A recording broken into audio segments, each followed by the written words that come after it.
Good evening, everyone, and thank you for joining us for tonight's presentation. My name is Jeff Simon. I'm president of Social Flight.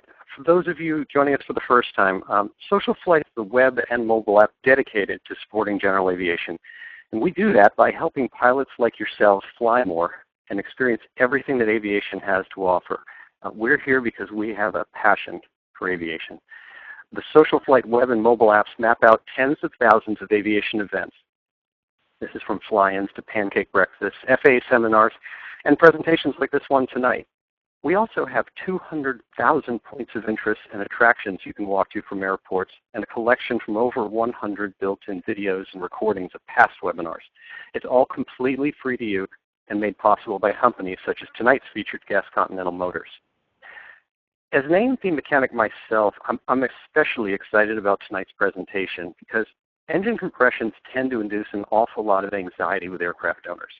So this is an excellent opportunity to shed some light on the subject and hopefully leave at least a few of you breathing easier the next time those gauges get put onto your engine. So thank you all again for joining us. And with that, I'd like to hand it over to Bill Ross, Director of Product Support in Continental Motor Services. And also just to let everyone know, we will be recording tonight's presentation. It will be available through Social Flight tomorrow, and everyone should be able to get an email with all of that contact information. So again, welcome, Bill.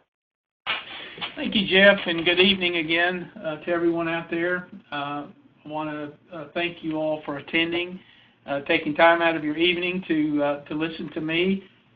We really appreciate that, and I hope that you will get something out of these seminars. I hope that you find the information informative. That's what it's geared toward, is to help you, our customer, and our aircraft owners understand, hopefully, the correct questions that you should be asking your mechanic. Also, I want to give a special thanks to Social Flight in making things like this possible, free of charge to you out there within the aviation community. Social Flight is a really neat concept, and I know myself and many of the people that I fly with and all use it a lot. And we want to thank Social Flight for being there and making this evening possible.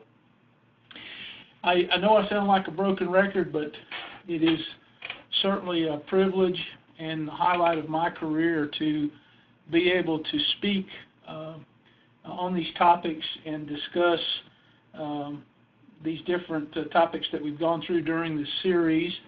I myself am an aircraft owner. Many of you may know that, and we have 3 aircraft within my family, and we go to great lengths to protect our investment. And we have a saying in my hangar that we do preventative maintenance to prevent unscheduled maintenance. And with that, I'll get going on the compression testing, and hopefully give you some ideas and some things that maybe you need to review with your mechanic. I'm quite confident that many of you out there that I'll probably dispel many of the concepts, myths, or whatever you want to call it with regards to compression testing as we move forward tonight. So I'm excited about that. Look forward to the questions at the end. I've got quite a bit of material tonight to cover, so I'm going to jump right in.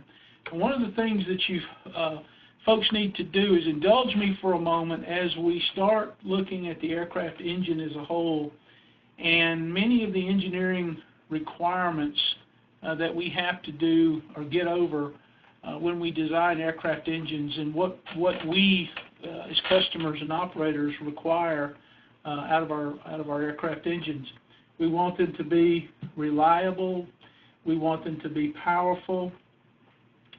Certainly it has to be in a small package. We want it to be extremely efficient, especially with the price of aviation gasoline that it is today. I know when I started my flying career in the 80s, at 16 years old, fuel was very, very inexpensive. Aviation gasoline was very inexpensive, and I can remember when it broke $2 a gallon.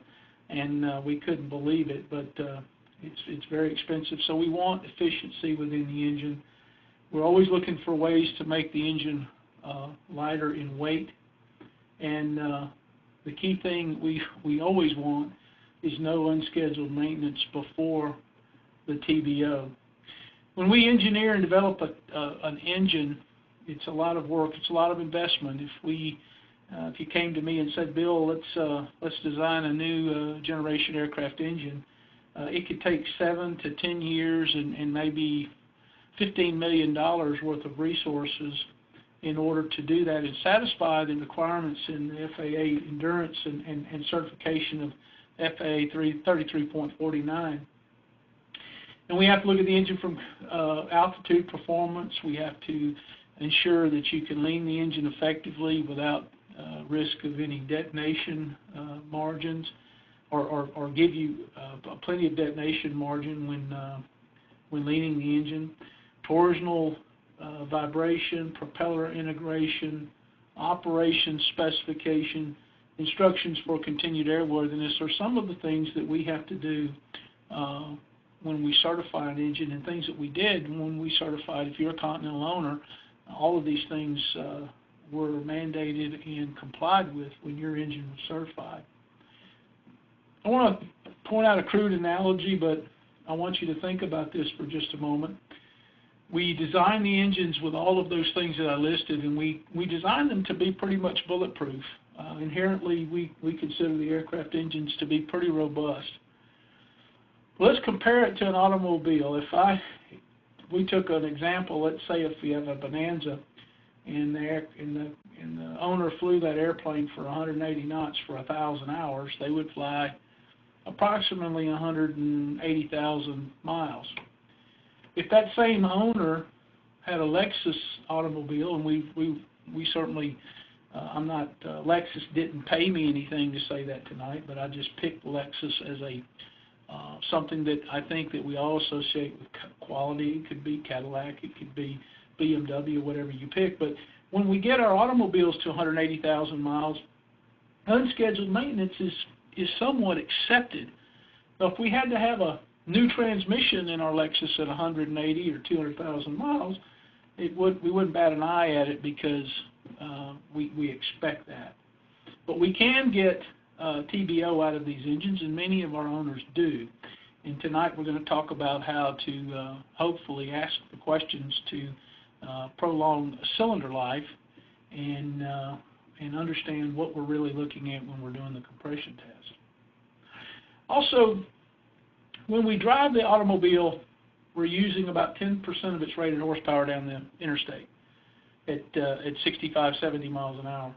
Aircraft engines, though, are operating at power levels that are much higher than that. That we're operating at 60 to 100% of its rated horsepower. So my question to you would, if you drove around with your car with your foot on the floor all the time, would it last? And the answer is probably not. So we expect a lot out of our engines. Before we go into cylinder compression testing and some of the inspections and things to look for with that, I want to talk about cylinder manufacturing and what actually goes into a cylinder as it's manufactured by Continental. Many of these manufacturing details are same across the board with Lycoming and Pratt & Whitney and other piston engines. But I want to just point out some things. This slide here that you see is many of the improvements that we've made over the years. We're in a constant state of improvement here at Continental Motors, and we look for ways to consistently improve our product. You know, recently we upgraded our TBOs, so factory engines after serial number 1006000 qualify for an extra 200 hours of TBO. We did that by demonstrating to the FAA that we are building a better product than we ever have, and we're holding tighter tolerances than we ever have before. And some of these slides, and again this is available on Social Flight later, but you can look at some of the attributes of the Continental cylinder, and many of these are improvements that we've made over the years. When cylinders are manufactured, they're manufactured in two steps. One is the barrel, which is made of steel, and the heads are cast aluminum. So we have cast aluminum heads, and we have forged steel barrels. So they come in, they're machined in various stages. Routers follow each part. When we manufacture anything at Continental Motors, every process is documented 100%.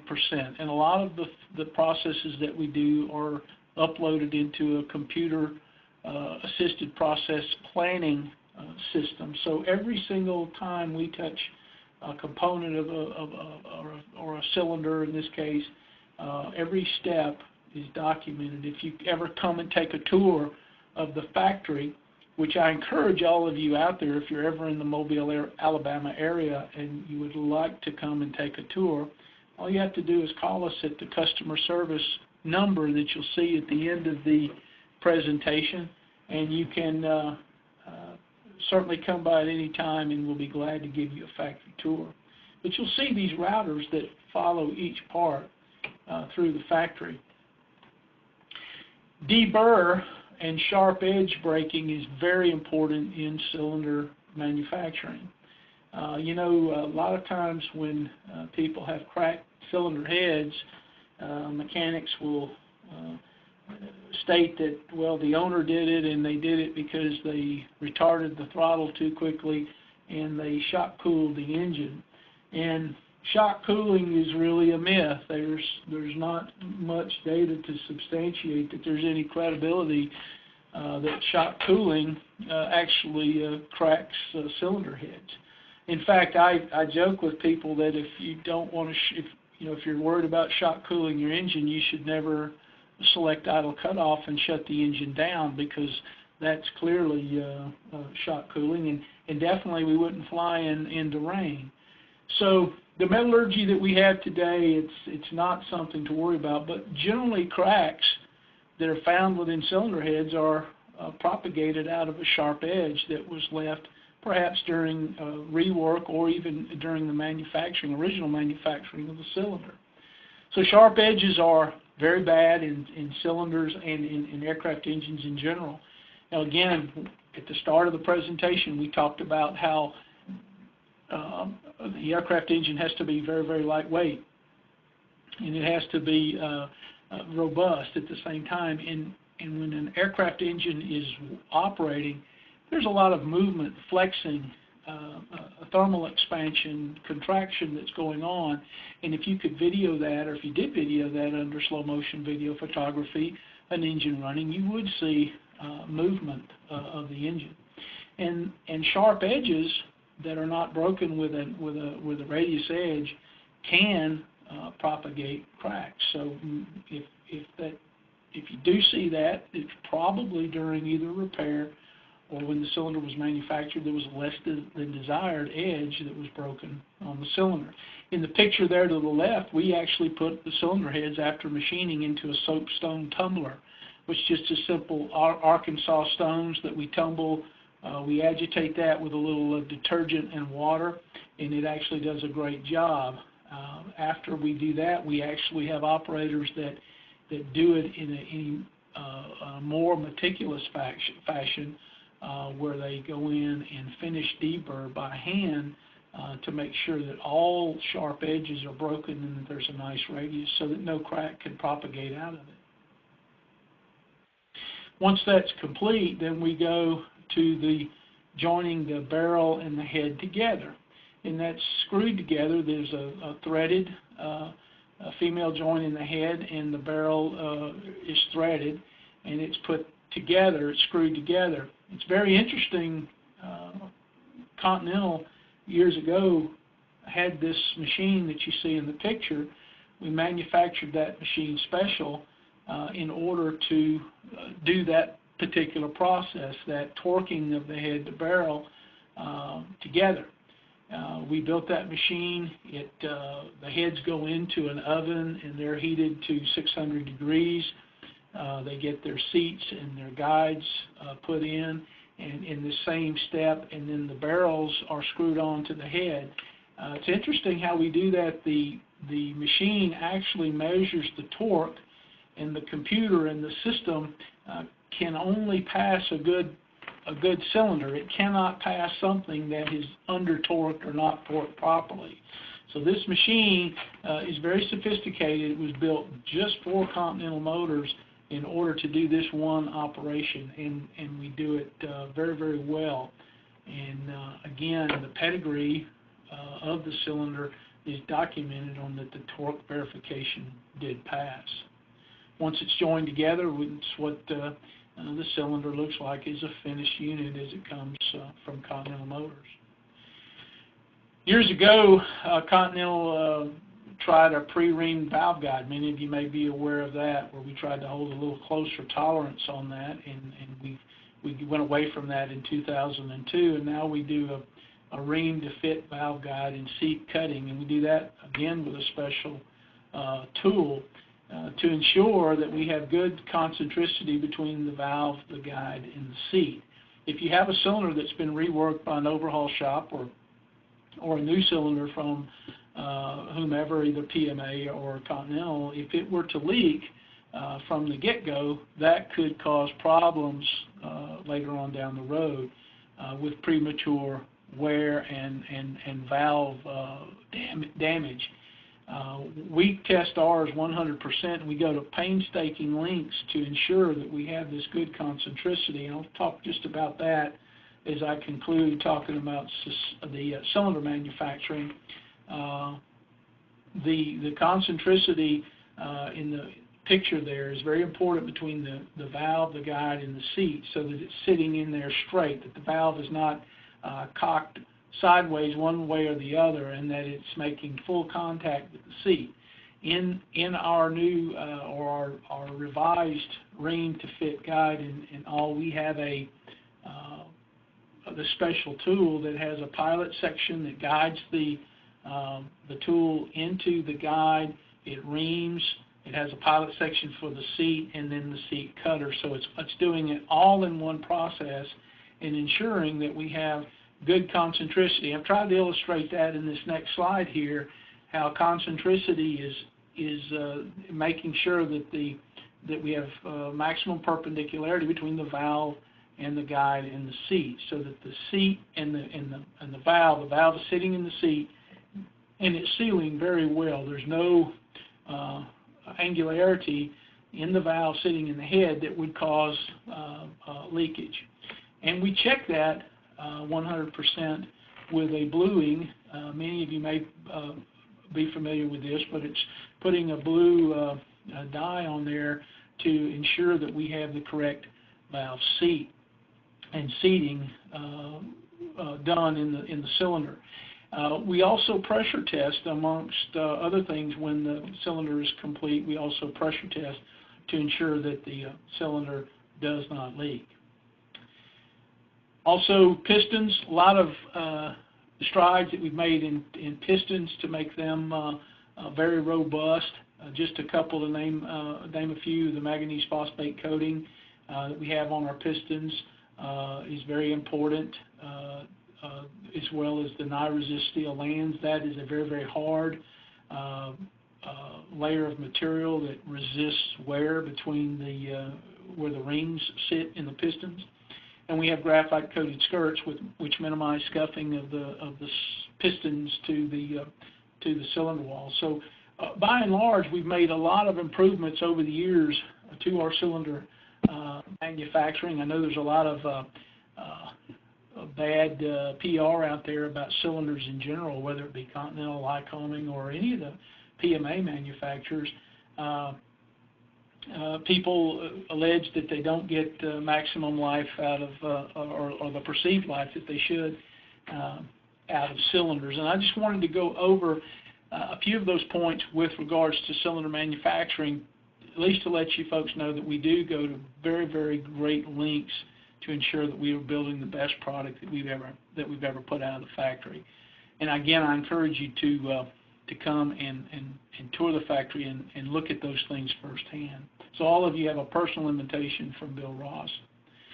We'll go into cylinder inspections, and many of the things that I'll talk about in this next segment with regards to compression testing and inspections, you can find at our website.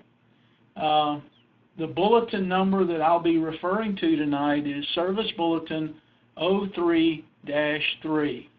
And if you don't have a pen and you can't write that down or something, that's fine. Just remember our website at continentalmotors.aero. You can Google search Continental Motors and go on to our website and go to Service Bulletins and click on a keyword search, inner cylinders or inner compression, and you can find lots of information on cylinder inspections. And I encourage you to do that. You owners out there, you need to ensure that your mechanic is doing the inspections on your top, on your cylinders, that they're doing it in accordance with the manufacturer's recommendations.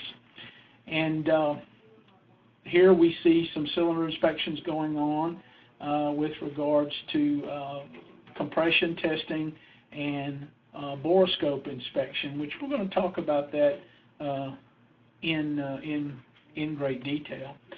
You know, last week or week before, in the last webinar, we talked about picking a Continental or a mechanic to work on our Continental engines that's competent. And one of the things that's very important when we look at a mechanic is, does that mechanic have the technical data, the tools and equipment necessary to work on my Continental engine? I have heard it many times. Oh, Bill, my mechanic worked for so-and-so Airlines for 34 years on DC-10s. He knows everything there is to know about airplanes. That's not the case. He may be very good at working on DC-10s, but he doesn't know a thing about working on your Continental engine. In fact, just at Sun and Fun, I had a customer who was very concerned that he had a low cylinder, about, I think it was 58 PSI on one cylinder. He was very, very concerned that the world was ending as we know it, and that everything bad was happening to his engine. And his mechanic was actually there at Sun and Fun. I reviewed with the mechanic how he did the test, and I found out that he pulled the aircraft out of the hangar and did the test cold. And I said, well, if you did the test cold, you certainly weren't doing it in accordance with our instructions. And so I printed a copy, and we reviewed that, and we got that straight. And now he's actually went to aircraft tool supply and got the pressure gauge that's depicted in the slide there, and he has a borescope, and he's doing the test in accordance with the manufacturer's instructions. If your mechanic is going to do the compression test, he should have access to the technical data, Continental's data, and he should have a compression tester with a master Orifice tool. Now, the one that I have depicted here in this slide is an Eastern Technologies E2M. They're available from any of the aviation parts supply houses. They're about $60 or $70. They need to be calibrated on a regularly scheduled interval. But this is what your mechanic needs to do in order to perform the test. In the test that he's performing, there's a couple of purposes that is in doing this. One is we call it an engine health check. We look at trend monitoring over time, and we can also gauge compression as a relationship to oil consumption. But you know, the only thing that the cylinder compression test really tells us is, where is the cylinder leaking? Is it leaking by a valve? Or is it leaking by the rings? Or is it both? That's really all the compression test tells us. And in fact, it's in no way representative of what's happening in an engine under the dynamics of combustion. When an engine is running, where it doesn't have 80 psi, it has 1,000 psi of pressure in the cylinder in the combustion chamber. That pressure helps move rings against the cylinder wall. It helps close those valves that may have some wear. So it is not in any way representative of what's happening in the engine under combustion. Also, it is not really a function of health of the engine. We know we want to look at the engine, and we need to know what is the compression, certainly, because Continental says we have to do that. But there can be great differences in compressions, which we're going to talk about here in a minute, and it may or may not mean something. We have to do this test in compliance with this bulletin in a whole. The procedure for performing the test, again, your mechanic should do it when the engine's hot, not just running it for a minute. We really need to fly the engine, fly the airplane, let the engine get heat soaked very, very good. When you come in from a flight and you shut it down, the engine will actually become maximum heat soaked in about 20 minutes after engine shutdown. That's why the Continentals and Lycomings can be so cantankerous when we're trying to start them, because on a hot day or after doing a hot start, is because they're very, very heat soaked, and we've got fuel vapor in the lines. But to do the test, he needs to do it after the engine's hot, flying it. He needs to do it in accordance with the latest revision of Service Bulletin 03-3. That document provides all the guidelines that your mechanic should do. He should also understand what is the master orifice tool, because 60 over 80 is not the standard. 60 over 80 is a meaningless number. Just because you have a compression of 60 does not mean that you have a bad engine. Just because you have a compression of 50 does not mean that you have a bad engine. I'm going to show you in a chart here in a minute what I mean by that. But Bill, where did this 60 come from? It must mean something, because we've all heard that over years, that if compression is 60 or below, that the world is ending, and most mechanics want to attack the engine with a set of tools and start replacing cylinders and costing you money. Now, again, Continental is our interest is in the safety of the people operating our equipment. Absolutely. We do never want to compromise safety.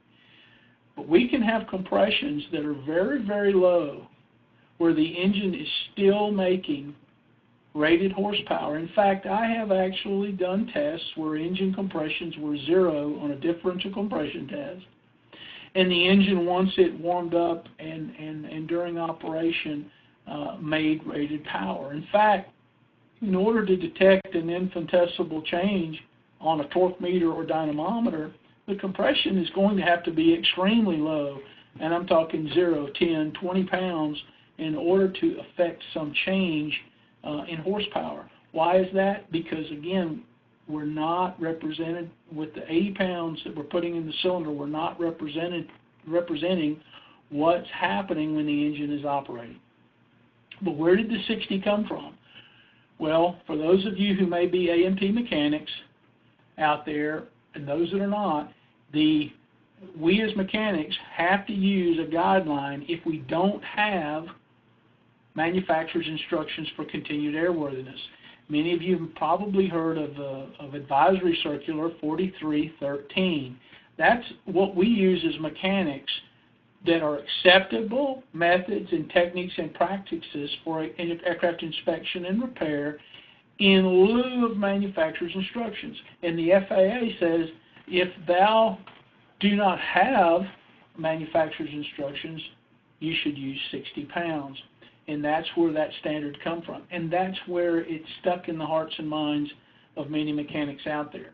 Now, the first thing, I'm going to go back one slide, the first thing that your mechanic has to do prior to the test, the engine is hot, you come in, we're going to do a compression test, is he will connect his airline to this gauge, looking at the gauge, looking at the left-hand portion of the gauge. There's a regulator dial there. He connects his airline to that, and he dials 80 pounds of pressure on the left gauge. He slides going to the right. You see the slow fill valve, he'll move that to pressurize. That's taking air through the system there to that other gauge and out the outlet there that we could pump air into the cylinder. Down there on the bottom you'll see a thing that says Master Orifice on the lower right hand side of the gauge. He selects Test and that will flow air through the master orifice tool. In the case of this E2M, it's a 40 thousandths orifice, and your mechanic will read the leak limit on the gauge. And if we were at a seminar, I'd usually have a air compressor where I can put 80 pounds and we do the leak limit test.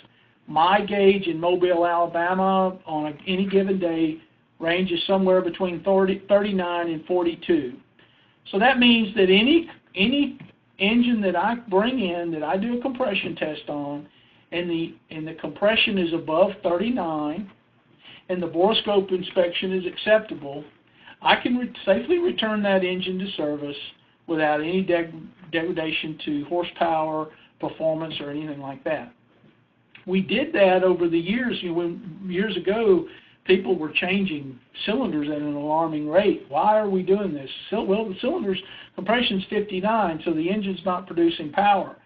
Years ago, Continental Engineering put engines on the test cell, and we purposely lowered the compressions, looking at the dynamometer, wearing the engines out, doing things to the rings that would accelerate wear, and we found that we need to be in that 39-40 range before we start to affect power change, and that's how we came up with that leak limit, and that puts everybody on the same playing field. So first thing he does is establish the leak limit, and it's not 60. It's somewhere between, depending on the gauge, I've seen them range somewhere between 38 and 45 pounds is usually where the master orifice or the leak limit is established. In fact, your mechanic in your logbook should say completed compression test in accordance with Continental Service Bulletin SB 03-3, leak limit 40 psi, whatever it is, or master orifice reading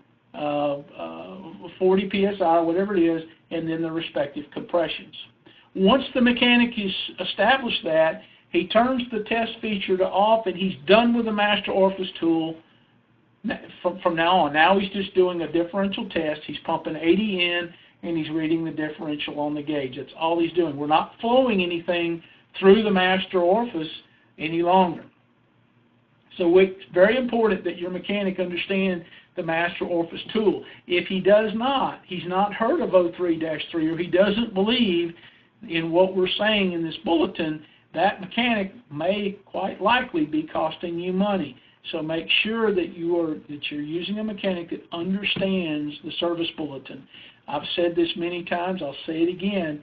If you have a mechanic that's unsure but you still want to use him, I had a lady the other day, hey, I have to use this guy because he's the only person at the airport. I can't fly my airplane to other people, and I really like this guy. And I said, it's not a problem. Send him to our advanced technical training class. We'll comp him in there free of charge. You can come as well, and we'll teach him in a week's time. We offer this to mechanics. We'll teach you how to understand all the ins and outs of maintaining a Continental engine. And we do encourage owners to come. They get a lot out of it. It's geared toward advanced technical training for A&Ps, but our owners do get a lot out of that. So that's very important. I want to point out this cylinder inspection and test that we did here at Continental a few years ago, and I think this is very important to drive home what I'm saying with regards to compression testing. This chart was a TSO 520 UB, which is an engine that you would find in a turbocharged Bonanza. And we did some cylinder durability testing, and you can see that the cylinders are color-coded on the right hand, and up the left hand of the screen is actually the respective compression, and then the bottom screen, or excuse me, bottom part of the chart is the hours on the cylinder. Now look at cylinder number 2 at 205 hours. The cylinder compression was 56. At 56, I can tell you that there's a lot of mechanics out there that would be all over this engine with tools costing an owner a lot of money. and changing things unnecessarily. But what we did was we did a differential compression test. The compression was above the master orifice reading. We did a borescope inspection, which I'll talk about in detail here in a minute, because that is part 2 of a very important aspect of cylinder inspections. But at 205 hours, the compression was 56. Look at that same cylinder at 460 hours, it's 74. What happened?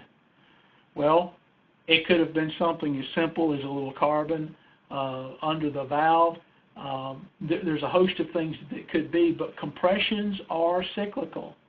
And look how they changed over time. I did a test one time where here when I was started my career at Continental, and I was asked to do this compression testing on a different model engine than this, and we were taking compression readings every 5 hours of runtime, and we were getting varying degrees of compression. So they're very, very cyclical. And again, I can't overemphasize that your mechanic needs to follow SB03-3 in detail and to the letter so that he avoids costing you money. Now, I'm not out here telling you that compression testing doesn't have any value, and I don't want you to go on YouTube or something and say, well, Bill Ross says I don't have to do compression testing. That's not what I'm saying. All I'm saying is that the differential compression test only tells us what the leak source is. It's really not a function of engine performance and engine health. Again, look at this chart, 205 hours, 56. Oh my God, the world's coming to an end, but look at the compressions at 240, 350, and then at 460, we're back up to 74. So make sure that you understand that. That's a cross-section of the master orifice tool, or what we're flowing the air through to get that calibrated leak limit. Now, this is the better part of the cylinder inspection, the borescope. And I believe that the borescope has real credibility to cylinder health, real credibility to giving us a picture of how the engine is functioning internally. What's the health of the cylinder? You know, doctors, we go to doctors and you can tell him that it hurts here, it hurts there, but until he goes and looks at it, takes x-rays or anything like that, you're kind of stabbing in the dark. Same with the compression test, but the borescope lets us look at the cylinder and we can tell many things from the cylinder. Now these borescopes, the one in SB03-3 is recommended a Linux autoscope. It makes no difference what borescope you use as long as it provides clarity. The Linux autoscope is around $1,000. Most mechanics have that. But there are, for you owners out there that would like to have a borescope, Milwaukee, Snap-on, and some of the others make a nice video scope in the $300–400 range that's capable of taking photographs. You don't need an $8–10,000 borescope to do the inspections that we're going to talk about. The borescope will tell us what's going on in the cylinder wall. We can right away, real time, look at, do we have scuffing? Do we have scoring? Do we have piston pin dragging on the cylinder walls? Do we have any metal transfer? Do we have oil pooling? Oh, Mr. Owner, have you noticed a little more consumption? Yes. Well, I saw that in the borescope. There's some oil pooling going on. I can look at the intake and the exhaust valve condition, which is very important, and look at the hone pattern in the cylinders. Lots of things that we can tell. And another big thing is combustion deposits. We can actually look at it, and with a little training, you can actually tell, does this person fly Lena Peak? Does this person fly best power? Of course, when I'm going to talk about that in a later seminar, Lena Peak, which is fine. Continental has nothing against Lena Peak whatsoever. I do it all the time in our company aircraft. I do it all the time in personal aircraft, so we don't have a problem with Lena Peak. But I can look at the amount of combustion deposits, and I can tell how the pilot operates the aircraft. In some engines I look at, the pilot definitely never touches the red knob, as evidenced by an abundance of combustion deposits in carbon. This is what the mechanic will look for. And we're just going to, for the interest of time, we'll hone in on the borescope inspection looking at an exhaust valve. And I want to show you representative pictures here of what the mechanic is looking for. In the left-hand side of the screen, that is what we refer to as a normal valve. It's got 360-degree heat tracing or a heat tracing signature that lets us know that the valve is releasing heat into the seat, into the head, 360 degrees around the valve. It's also evident in picture number 1. That picture that's labeled number 1 shows a concentric ring of heat dissipation. So the valve gets hot. When it closes, contacts the seat, heat transferred the seat to the head, the cooling air comes through and takes that heat energy out through the bottom of the cowling in most aircraft. And that's how it works.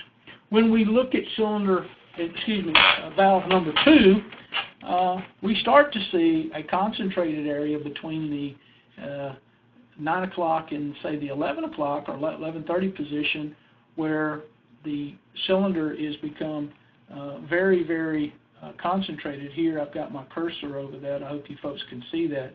Here at the 9 o'clock and the 12 o'clock position, got an area of heat dissipation that's becoming very concentrated. When I see this in a borescope, I would discuss with the owner that, hey, it looks like we have a burn valve going on here. We can probably get some more life out of this. But we'll watch it for a while. Definitely some unscheduled maintenance is coming down the road.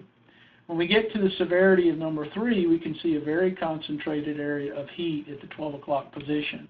When I see this, I'm definitely going to have the owner grounded. I may let him fly back to his home base if the compressions are good. If he doesn't want us to do the work, but definitely he's in for some unscheduled maintenance, and we want to prevent valve number 4 at the 12 o'clock position. We can see that there's actually material eroded away. This right here is getting very close. I'm asked all the time, well, how do I have 10 hours, 20 hours, 40 hours? And I don't know the answer to that. I do know that in example number 3 there, it is time for unscheduled maintenance, no question. When number 4 happens, not necessarily catastrophic engine damage to occur, but definitely will get your attention, and there's definitely a loss of power, rough running. Most of the time that breaks off and goes out through the exhaust, and there's in many cases it's not the piece doesn't become masticated with the piston and doing damage to the cylinder, but it will get your attention, and we want to prevent that doesn't happen. So here we're using the borescope in a very dynamic sense, in that we're looking at what's happening in the cylinder under real time. Now, how do I prevent cylinder problems to my Continental engine? One of the key things is fuel system calibration and adjustment. If you're out there and you're flying a Continental engine and it's a fuel-injected Continental engine, it is very important that your fuel system be calibrated by your mechanic every year, every annual. You need to ask your mechanic, is he doing that? Review the document with him. It's Service Information Directive 97-3. Again, it's available at our website. You don't necessarily need to write that down or remember it, but you can print these documents and you can review that with your mechanic and make sure that he's done it. I sound like a broken record, but I can't overemphasize the importance of fuel system calibration and the adjustment of that in the aircraft. Many mechanics do not understand that that needs to be done. Many mechanics aren't trained in how to do it, and many mechanics do not have the tools and equipment, calibrated tools and equipment to do it. They should do it anytime a new engine's installed, whether it be from the factory or overhauled or whatever. If you take out a component and replace a component, it can be something as simple as going from Continental injectors to GAMI injectors or something of that nature. We want to recalibrate the fuel system. Scheduled maintenance, 100-hour, and fuel flow anomalies. Hey, my engine's dying on rollout. A lot of fuel pumps get replaced for engine dying on rollout, but the farthest thing from the fuel pump being the culprit is it's not the fuel pump. It is simply an adjustment. And a lot of mechanics who don't understand it, they're replacing parts, costing money. I bring it up and I throw this out there because it's essential to cylinder and engine longevity. If you don't have the adequate fuel flow that's in our type certificate and our technical data, you can do irreparable damage to your cylinders. And make sure that your mechanic is doing that and doing it very well and every year. And you know, one of the next things we're going to talk about in another webinar coming up is lean to peak operation and engine management. We can't even begin to talk about lean to peak and best power and all that unless these systems are set up. Now, if I have a seminar that I speak at and have 100 people in it, I'll ask, everybody raise your hand that has a fuel-injected Continental. Maybe you get 90% of the people raise their hand. If you fly a fuel-injected Continental and you know without a shadow of a doubt that your mechanic is setting your fuel system up every year, raise your hand. And I may have 3 or 4 people that raise their hand. So it's definitely not being done. The reason it has to be done is we're flowing our parts with, for one thing, with Stoddard solvent. The operator in this picture here is flowing a fuel pump using Stoddard solvent, not avgas. He's using a flow bench, different set of head pressures than what you see in the aircraft. And it's not on a real live breathing engine. All he's doing is a flow versus pressure curve to ensure that the fuel pump will operate within the range of engineering design.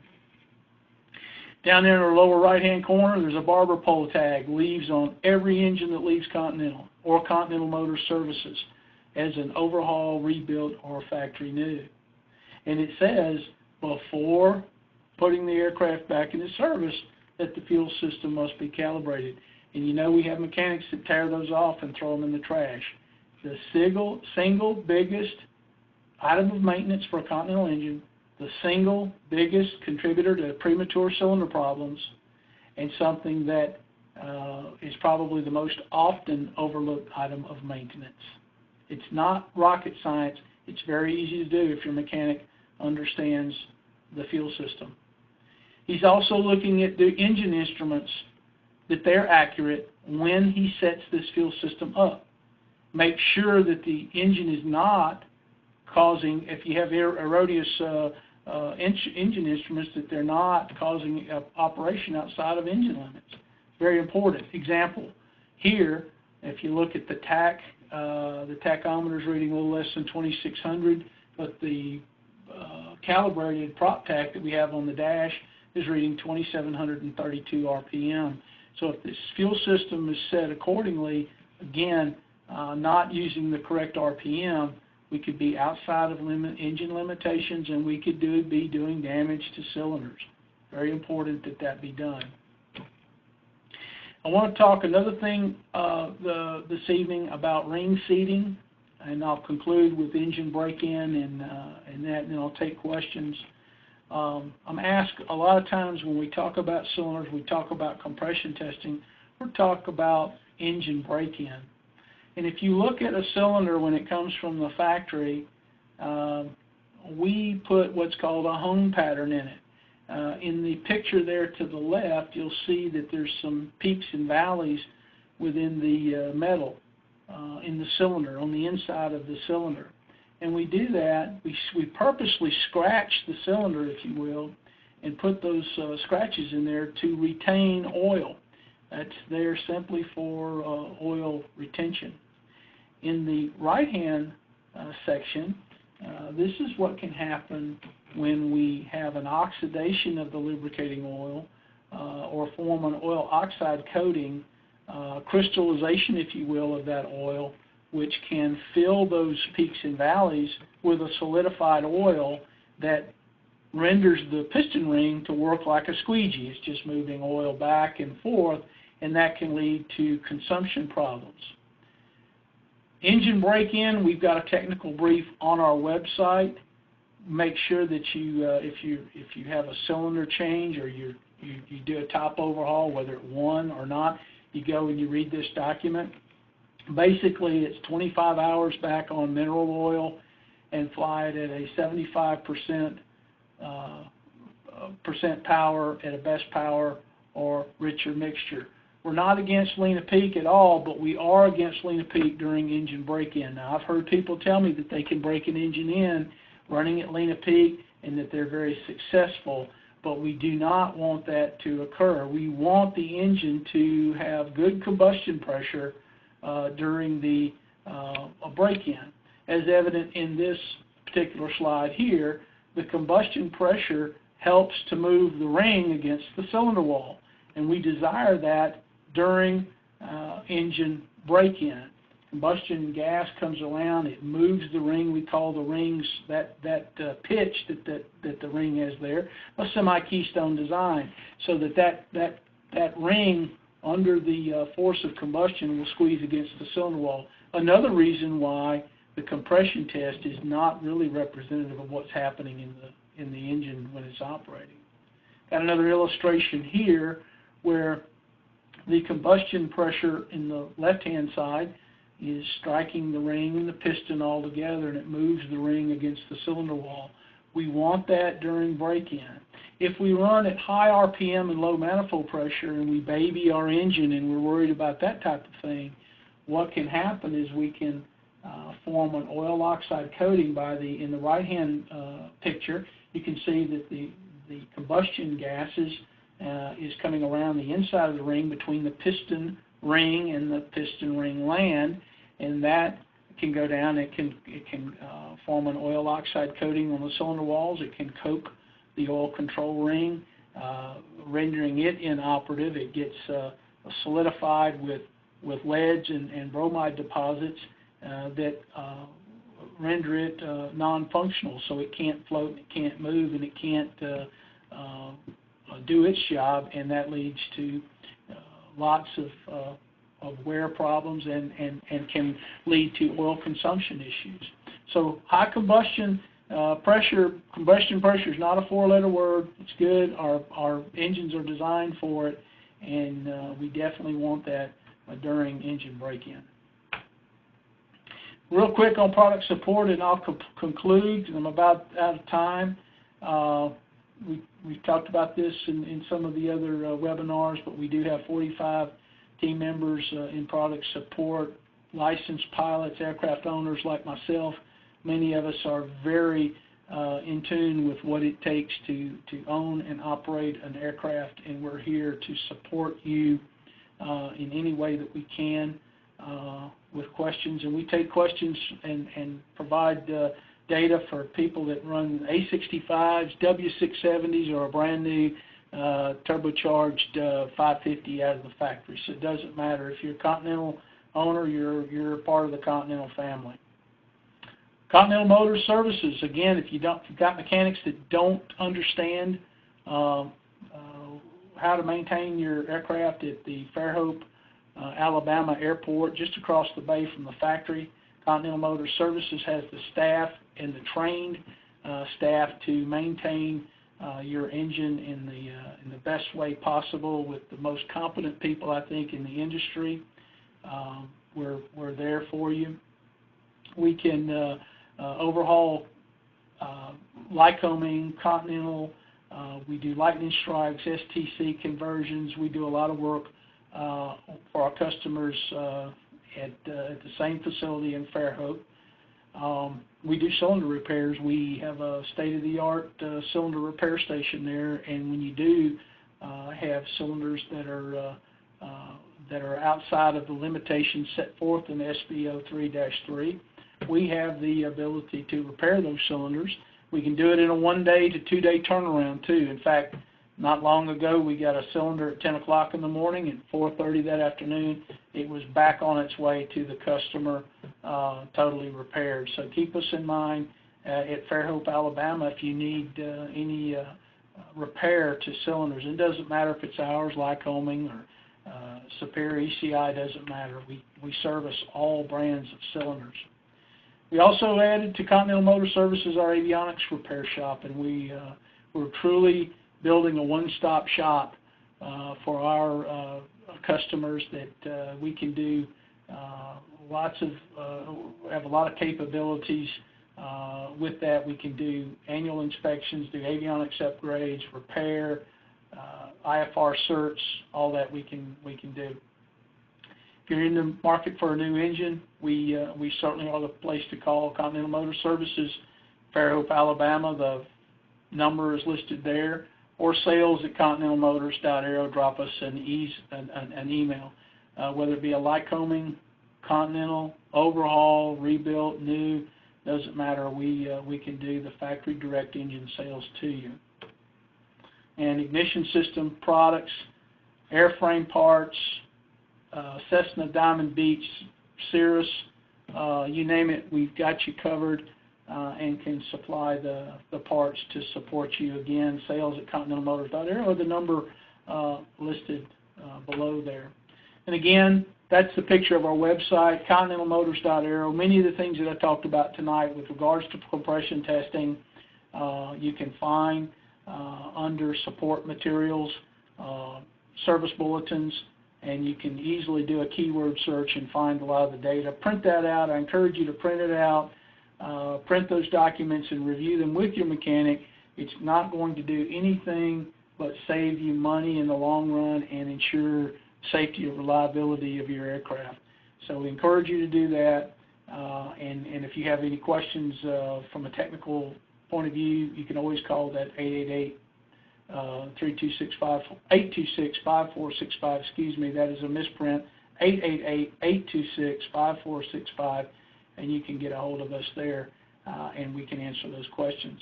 Again, thank you so much for attending tonight. It's been an honor and a pleasure having you here and letting me speak tonight. And Jeff, I'll take any questions at this time.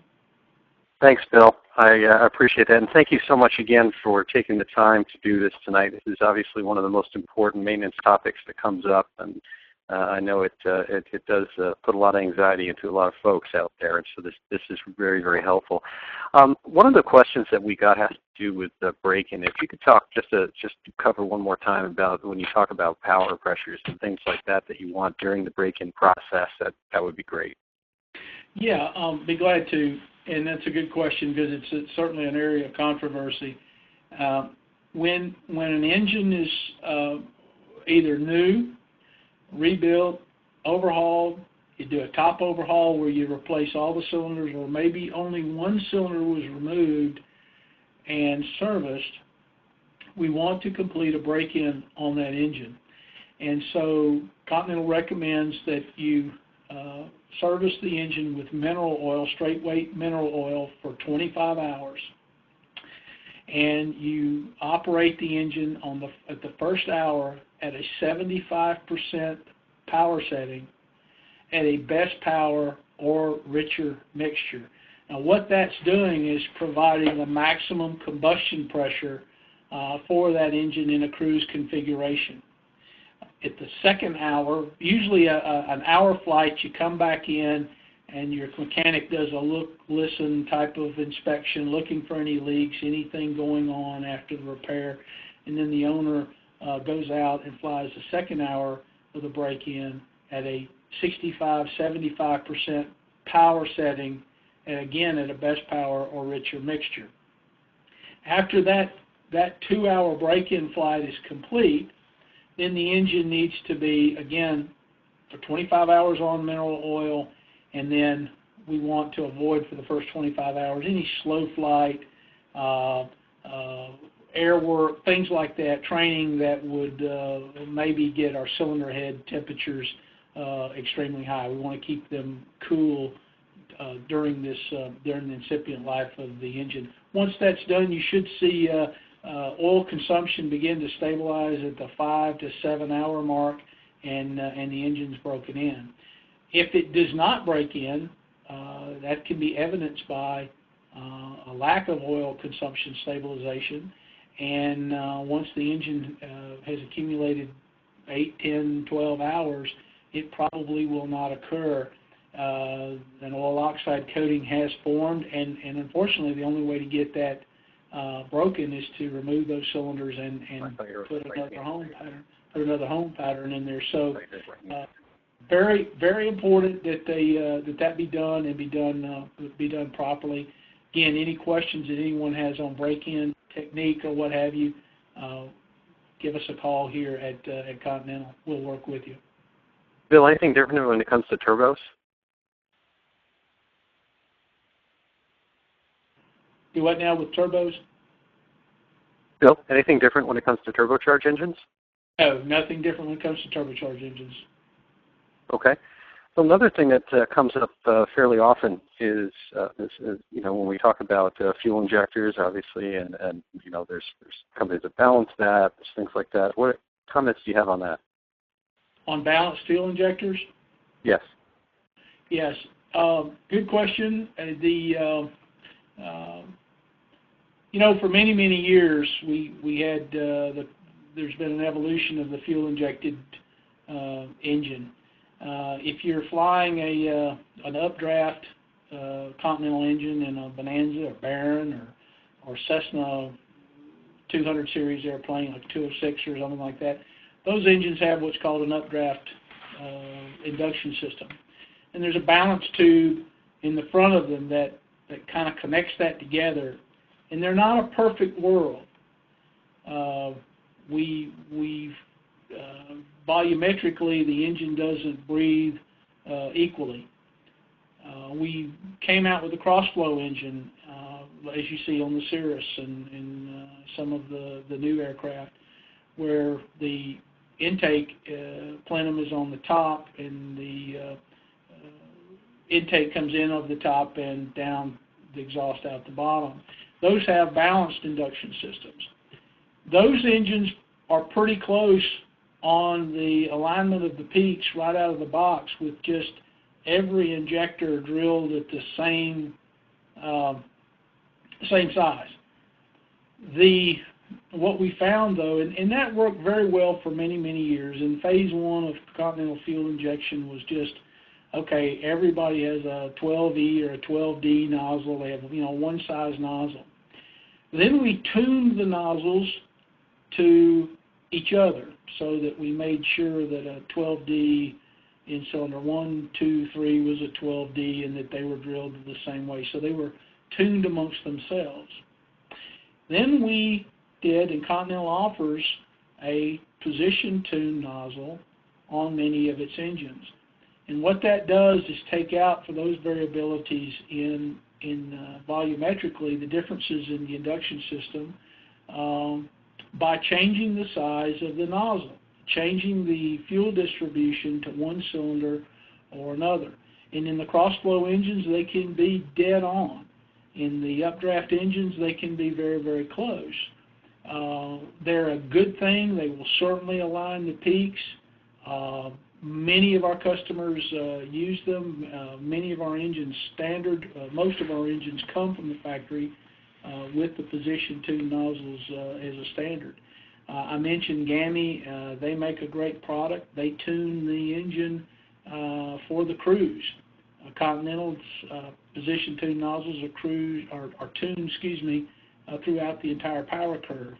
So a little bit different there, and GAMI certainly can fine-tune it closer, but I think that the Continental nozzles are more than adequate to get you very, very close for cruise to align the peaks so that you can run your engine in the most efficient manner possible. Well, thanks very much, Bill. I really appreciate it. Again, very informative for everyone. And just to remind everyone, there will be a recording available through Social Flight. An email will come out after this within 24 hours. Usually you'll have that by tomorrow. And that will give everyone an opportunity to see this as well. So thank you all for taking the time this evening to join us. I hope it was very helpful. We have some other great seminars coming up as part of the Social Flight Educational Seminar Series. And have a good flight. Take care, everybody. Thank you, Jeff.